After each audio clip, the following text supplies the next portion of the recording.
Salve, galera, beleza? Bom dia, boa tarde, boa noite. Tudo bem com vocês? Bom, vamos lá, né? Começar mais uma aulinha hoje falando sobre plantas, continuando o estudo do reino vegetal. E hoje nós vamos falar das características gerais das gimnospermas e das angiospermas nessa primeira aula. Na próxima aula a gente fala da reprodução desses dois grupos. Lembrando que agora nós estamos entrando no grupo dos vegetais superiores, são as plantas mais evoluídas, mais desenvolvidas, mais adaptadas ao ambiente terrestre. Por isso que nós falamos que elas são mais evoluídas. Beleza? Então nós vamos começar pelas gimnospermas, falamos das características gerais das angiospermas, e aí na próxima aula falamos da reprodução desses dois grupos, tá? Sempre estudando comparado para vocês entenderem melhor a relação que existe entre esses dois grupinhos. Fechado? Então acompanha aí. Iniciando então aqui o estudo das gimnospermas e das angiospermas, tá? Falando rapidamente sobre os dois grupos, as características gerais desses dois grupos, nós chamamos então as gimnospermas e as angiospermas de vegetais superiores. Por quê? Porque esses grupos, como eu comentei com vocês, foram os grupos de plantas que mais tiveram sucesso no ambiente terrestre. Aqui você tem as plantas que não necessitam mais da água para a reprodução. São plantas independentes da água para a reprodução. Além disso, elas compartilham de outras características. O que aconteceu aqui? Qual foi o marco evolutivo que fez surgir o primeiro grupo de vegetais superiores, que foram as gimnospermas?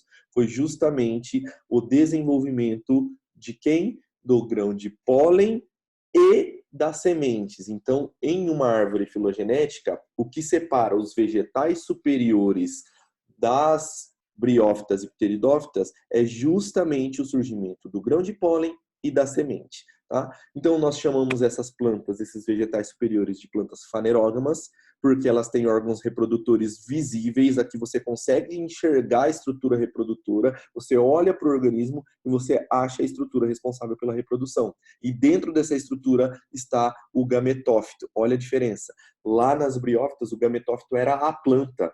Nas pteridófitas, como o caso da samambaia, o gametófito era uma estrutura separada da planta. A planta era a samambaia e aquela estrutura separada da samambaia, que a gente chamava de prótalo, era o gametófito, que era uma estrutura temporária, que era responsável só por produzir gametas, para daí esses gametas se encontrarem e ocorrer a formação de uma nova samambaia. Então, lá você tinha estruturas separadas entre gametófito e esporófito. Aqui não. Aqui o gametófito ele se reduz tanto, ele é tão reduzido que ele passa a fazer parte de uma estrutura da planta. E qual estrutura que é essa? A estrutura reprodutora, o órgão reprodutor da planta.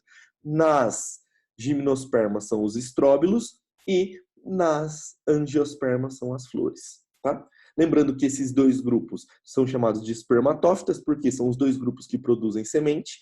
Esses dois grupos também são chamados de sifonógamas, são plantas sifonógamas, por quê? Porque formam o tubo polínico, e esse tubo polínico, quando ele germina, ele forma um tubão, literalmente, forma uma estrutura que lembra um sifão, igual o sifão aí da pia da cozinha, da pia do banheiro da sua casa. Então, por isso que elas são chamadas de sifonógamas, porque formam uma estrutura que parece um sifão. Tá? E essa estrutura é importante para transportar o grão de pólen. Transportar o grão de pólen. Na verdade, é a germinação do grão de pólen que forma o tubo polínico que vai transportar os núcleos espermáticos ou os gametas masculinos, beleza? Então, a importância da formação do tubo polínico é justamente que é aqui a parte da planta que torna ela independente da água para reprodução, porque o tubo polínico eu falo que é como se fosse o pinguelão da planta. Então é ele que leva o gameta masculino até o local mais próximo do gameta feminino para ocorrer a fecundação. Então, lembre-se disso. Tubo polínico, pinguelo da planta, beleza? Leva o gameta masculino até próximo o gameta feminino. Pronto.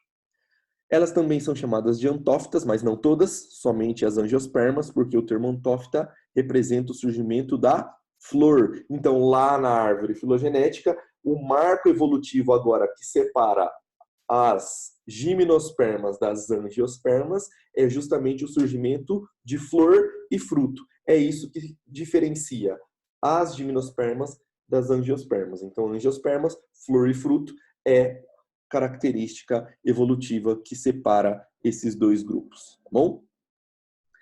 Inicialmente, agora falando das características gerais das gimnospermas. Então, gimnospermas, esse termo significa sementes nuas, tá? São as primeiras plantas vasculares a apresentar sementes. Além disso, elas também têm aquele marco evolutivo que eu falei para vocês, que é o surgimento do grão de pólen. O grão de pólen, quando germina, forma o tubo polínico, que leva o gameta masculino até o gameta feminino, lá dentro do estróbilo feminino, da estrutura reprodutora feminina nas gimnospermas. Lembrando que a presença e formação do tubo polínico faz com que essas plantas sejam chamadas também de sifonógamas. Só retomando os termos. A estrutura feminina tem um óvulo, é a primeira vez que surge essa estrutura aqui, ó. Então, na estrutura reprodutora feminina, lá dentro do estróbilo feminino, você vai ter um óvulo. Esse óvulo também pode ser chamado de saco embrionário, e é lá dentro desse óvulo que você vai encontrar a oosfera. Então, ó, aqui, diferente da nossa espécie, onde o óvulo é a estrutura reprodutora, é o gameta feminino, o óvulo na planta é uma estrutura que dentro dele tem o gameta feminino, que é a oosfera. Então, dentro do óvulo tem a oosfera, que é o gameta feminino, beleza? Essa é a diferencinha básica aí do óvulo da nossa espécie, dos animais, para o óvulo das gimnospermas, tá? As gimnospermas, muitas delas são conhecidas como coníferas, tá? Que é um grupinho. Existem 4 grandes grupos de gimnospermas. Você tem aí na sua apostila e eu gostaria que você desse uma olhada na tua apostila sobre a variedade aí das gimnospermas. Então, nós temos 4 grandes grupos, tá? Nós temos as gincófitas, as guinetófitas, as cicadófitas e as coníferofitas, tá? Ou coniferófitas, que são essas daqui, que são conhecidas por ter um estróbilo no formato de um cone. Por que a gente fala principalmente das coníferas? Porque para nós aqui no Brasil, principalmente para quem está aqui em Londrina, Paraná, esse grupo é muito importante porque as coníferas são os pinheiros. E nós temos um exemplar de pinheiro aqui, que é o pinheiro do Paraná, né, que é a araucária, que é muito importante, tanto ecologicamente, como também porque é nosso, né? O nome já diz, ó, pinheiro do Paraná. Então é muito cobrado nos vestibulares aí o pinheiro do Paraná, principalmente pensando em UEL, UEM e Federal do Paraná, e também as outras universidades, UniOeste, UEMP. Sempre quando fala de gimnosperma, usa o pinheiro do Paraná como exemplo, tá bom? Então lembre-se que esses estróbilos, eles são folhas modificadas que formam as estruturas reprodutivas dessas plantas, tá? Então os estróbilos são as estruturas reprodutivas das gimnospermas, assim como as flores são as estruturas reprodutivas das angiospermas, nós vamos ver daqui a pouco. Então presta atenção nisso. Os estróbilos, dentro desses estróbilos, então, o que você vai encontrar? Quem? O tal do gametófito agora. Então, o gametófito agora se torna uma estrutura reduzida dentro do esporófito, beleza? E esse gametófito, ele é dependente agora do esporófito para se manter e para produzir as células reprodutoras. Então, nas gimnospermas, o esporófito diploide é a fase duradoura, ou seja, é a planta propriamente dita. Então, o pinheirão do Paraná aqui que você está vendo é o esporófito diploide. E aqui no esporófito você vai ter os estróbilos masculinos e femininos, beleza? Já o gametófito, como eu comentei com vocês, é a fase reduzida, né? Não é uma fase duradoura, mas não é a planta propriamente dita, e ele é formado dentro dos estróbilos. No caso do pinheiro do Paraná, é muito famoso o estróbilo feminino. O estróbilo feminino, às vezes, a gente usa para fazer ornamentação, fazer as guirlandas de Natal. Então, o estróbilo feminino, que é a pinha, você usa para fazer ornamentação, tá? Então, a pinha é o estróbilo feminino do pinheiro do Paraná, bem grandão, né? Já comentando rapidamente, então, sobre a importância, como eu já falei, dos pinheiros, né? Então, os pinheiros, eles estão dentro do grupo do filo Coniferofita, que são as coníferas. As coníferas são representadas, então, pelos pinheiros, pelos ciprestes, tem aqui como representante das coníferas as sequoias, isso, aquelas sequoias gigantes que podem atingir até 100 metros de altura, aquelas árvores gigantescas que a gente vê fotos aí lá dos Estados Unidos. Vou ver se até coloco fotos para vocês delas aqui, se bem que você tem na sua apostila, lá na página 393 da apostila tem uma imagem de uma sequoia gigante. Elas são muito grandes, muito grandes. Imagina uma árvore de 100 metros de altura, é muita coisa, né? Então, lembrando da importância desse grupo dentro das gimnospermas, falei para vocês que tem outros, mas esse grupo é extremamente importante, justamente porque tem o pinheiro do Paraná. O pinheiro do Paraná é importante porque forma o ecossistema da Mata das Araucárias, né? E dentro do bioma da Mata Atlântica é muito importante ali para a manutenção de outras espécies também dentro desse ecossistema. Então é uma espécie de importância ambiental gigantesca para nós aqui do Paraná e também para toda a região da Mata Atlântica. Além disso, ele tem uma semente comestível que é muito famosa na época do inverno, que é o pinhão que a gente tira da pinha. Então lembra, para não confundir, a pinha é o estróbilo feminino e o pinhão é a semente que fica lá na pinha. Por isso que você tira o pinhão da pinha, certo? Porque a semente é formada no estróbilo feminino. Lembre-se, o gameta feminino não é móvel. Quem se movimenta, quem vai chegar até o gameta feminino é o grão de pólen, que é formado no estróbilo masculino. Então, a oosfera que fica dentro do óvulo está dentro da pinha, certo? E aí o grão de pólen chega lá, fecunda, forma a semente, que é o pinhão. E aí a gente vai lá e come o pinhão. Beleza? Então é isso, meu povo. Falando das gimnospermas, essas são as características gerais. Agora falando das angiospermas. Por que esse grupo tem esse nome? Ó, já guarda essa dica do Pro. Angiospermas é o anjo que protege e guarda a semente. Quem é o anjo que protege e guarda a semente? É a flor, que é a... Quem que é o anjo que protege e guarda a semente? O fruto. Então, olha só, nós temos aqui as angiospermas, onde você tem o surgimento do fruto que vai proteger a semente. Óbvio que antes disso nós temos a estrutura reprodutora das angiospermas, que são as flores, que é, então, o órgão reprodutor desse grande grupo. E qual que é a grande vantagem evolutiva das angiospermas? Por que você tem angiosperma em tudo quanto é lugar do mundo?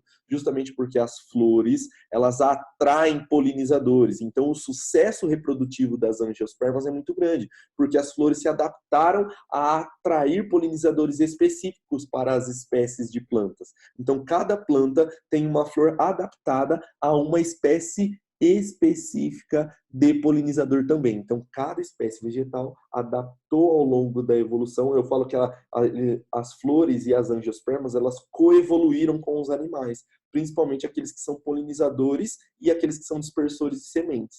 Então, essas plantas têm uma vantagem evolutiva muito grande, porque elas oferecem benefícios para esses animais, para esses organismos que são polinizadores, como néctar, certo? Como o próprio pólen, que alguns animais se alimentam do pólen.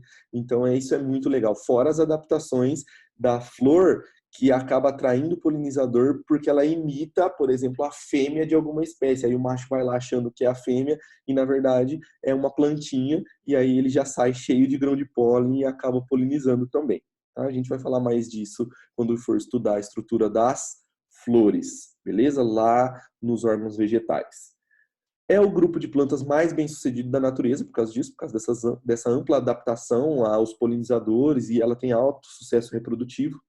Todas elas pertencem a um único filo, então todas as angiospermas são formadas por um único filo. Diferente lá das gimnospermas, que tem 4 filos principais, e a gente comentou principalmente das coníferas, aqui todas estão unidas dentro de um único filo, que é o filo das antófitas, que representa a presença de flor, tá?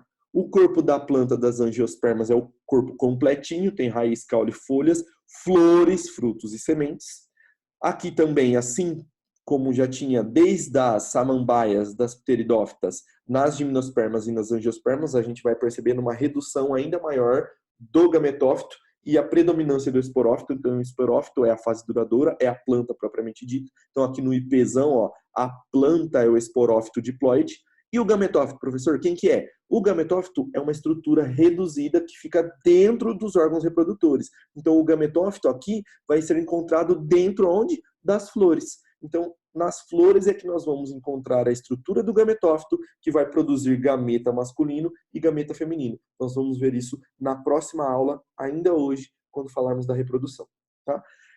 Existe uma característica específica das angiospermas, que é a tal da dupla fecundação. Tá? A dupla fecundação ocorre só em angiospermas, onde você vai ter 2 gametas masculinos, que nós chamamos de 2 núcleos espermáticos, que vão ser levados pelo tubo polínico. Ó, lembra que aqui também tem sifonogamia, formação do tubo polínico, vai levar esses 2 núcleos espermáticos até o óvulo, até o saco embrionário, e lá nesse saco embrionário, o saco embrionário ele é multicelular.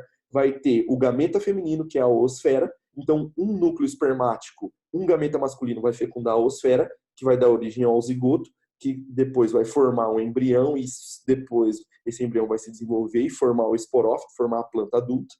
E 2 núcleos polares vão se unir, esses 2 núcleos polares estão dentro do saco embrionário, e esses 2 núcleos polares vão se unir ao outro gameta masculino, formando uma estrutura triploide. Vai ter a união de 3 núcleos, ó, o do gameta masculino e esses 2 núcleos polares. Essa estrutura triploide vai formar o endosperma. Professor, o que é endosperma?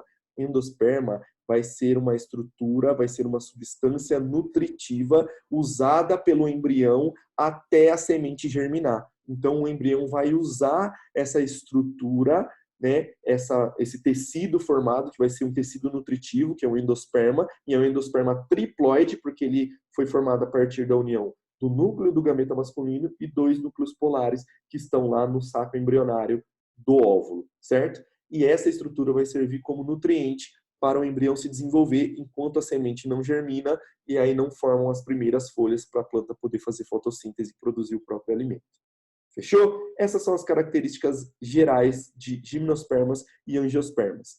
Agora, eu vou comentar com vocês na próxima aula essa história da redução do gametófito para a gente poder começar a falar da reprodução. Então, guarda essa figurinha aqui que na próxima aula a gente fala sobre ela.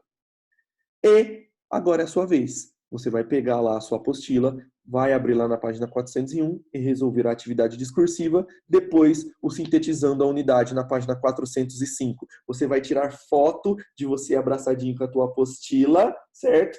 Resolvendo esses exercícios e vai anexar aqui para mim, vai mandar aqui para o prof. Fechou? Não esquece de marcar como concluída essa atividade. Não esqueça de anexar a foto e mandar para mim, que eu quero mandar essa foto para a galera do marketing para ver que o meu segundão está destruindo, estudando muitas plantinhas. Teve uma galera que já mandou foto da aula passada com a samambaia, que eu vou mandar para eles também para postar lá. Então, por favor, participem disso daí, porque isso é muito legal, essa interação com vocês também. Beleza?